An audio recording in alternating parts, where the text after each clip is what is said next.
ডিসেম্বরের সেই রাতটা ছিল অস্বাভাবিক রকম ঠান্ডা। গ্রামটা যেন কুয়াশার চাদরে ঢেকেছিল, এমন কুয়াশা যেখানে নিজের হাত বাড়ালেও আঙুল গোনা যায় না। এই রাতেই শহর থেকে আসা একটি বাঙালি পরিবার, সৌম্য, তার স্ত্রী ইরা এবং তাদের ৮ বছরের মেয়ে জুমি, ক্রিসমাসের আগের রাত কাটাতে উঠেছে দাদুর বহুদিন পরিত্যক্ত গ্রামের বাড়িতে। দূরে কোথাও যেন ক্রিসমাসের গান ভেসে আসছিল, কিন্তু সেই গান স্পষ্ট নয়, শব্দগুলো যেন চাপা পড়ে যাচ্ছে, যেন কেউ ইচ্ছে করেই সেই উৎসবের আওয়াজ ঢেকে দিচ্ছে। বাড়ির কাছাকাছি এলে সেই শব্দ আরও ক্ষীণ হয়ে যায়, শেষমেশ শুধু এক অস্বস্তিকর নীরবতা।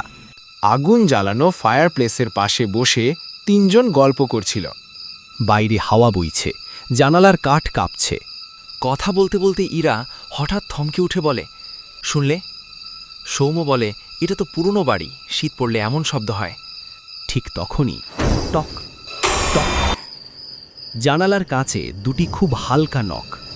শব্দটা ছিল অদ্ভুতভাবে নরম, কিন্তু সেই নরমত্বের ভেতরে লুকিয়েছিল শীতল আতঙ্ক।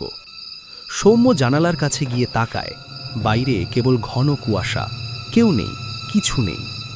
রাত গাঢ় হয়, ঠান্ডা আরও বাড়ে, আর সেই নখ টক টক, এক জানালা থেকে আরেক জানালায়, সামনের ঘর থেকে পেছনের ঘর, বারান্দা থেকে আবার ভেতরে। ঝুমি কাঁপা গলায় বলে ওঠে, বাবা, কেউ ডাকছে। ওরা কি আমাদের ডাকছে? ইরা মেয়েকে শক্ত করে জড়িয়ে ধরে। সৌম্য হাতে লণ্ঠন নিয়ে বাইরে বেরোয়। বাইরে নিস্তব্ধতা এত ঘন যেন শব্দেও জমে গেছে। দূরে আবার সেই ক্রিসমাসের গান, কিন্তু এমনভাবে বিকৃত যেন জলের নিচ থেকে ভেসে আসছে।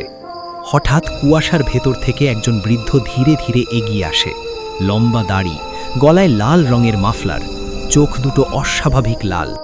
সে হাঁটছে, কিন্তু তার পায়ের শব্দ নেই, মাটি যেন তাকে ছুঁতেই পারছে না। সৌম্য বলে, কে আপনি? বৃদ্ধ ঠোঁটের কোণে একরাশ অদ্ভুত হাসি এনে বলে, শব্দটা শুনছ? জানালায় নখ, এখনো ঘুরে বেড়াচ্ছে, তাই তো? সৌম্য চমকে বলে ওঠে, আপনি কি নক করছিলেন? বৃদ্ধ মাথা নাড়ে না, কেবল বলে, এই বাড়িতে যারা আসে তারা উৎসবের শব্দ শুনতে পায় না, তারা শোনে কেবল যাওয়ার ডাক। আজ সেই ডাক তোমাদের জন্য। এই কথা বলেই বৃদ্ধ ধীরে ধীরে কুয়াশায় মিলিয়ে যায়। সৌম্য দৌড়ে ঘরে ঢোকে, দরজা বন্ধ, জানালা বন্ধ। ঘরের ভেতরের বাতাস হঠাৎ হিমশীতল, শ্বাস নিলে বুকের ভেতর কাঁপুনি ধরে। টক টক, এবার শব্দ শুধু জানালায় নয়, দেওয়ালের ভেতর, মেঝের নিচে, মাথার ভেতর। ঝুমি ভয়ে ফিসফিস করে, মা, ওরা গান গাইছে। শোনা যায় ক্রিসমাসের প্রার্থনার সুর, কিন্তু উল্টো ছন্দে, বিকৃত, ভয়ঙ্কর। হঠাৎ দরজা নিজে থেকেই খুলে যায়। বাইরে কুয়াশার ভেতর দাঁড়িয়ে অসংখ্য ছায়ামূর্তি, সবার গলায় লাল মাফলার, কোনো মুখ নেই, কোনো চোখ নেই। সবার সামনে দাঁড়িয়ে সেই বৃদ্ধ। বৃদ্ধ বলে ওঠেন, উৎসব শেষ, এবার নীরবতার উৎসবে যোগ দেওয়ার পালা, চলো। ৩ জন চিৎকার করতে চায়, কিন্তু কোনো শব্দ বেরোয় না। দূরের গান থেমে যায়, ঘরে ফিরে আসে নিস্তব্ধতা। শুধু টক টক, একটি জানালায়, যেখানে আর কেউ নেই। আজও সেই বাড়ির জানালায় নাকি হালকা নখ শোনা যায়। কেউ বলে তারা ফিরতে চায়, কেউ বলে তারা নতুন অতিথি খোঁজে।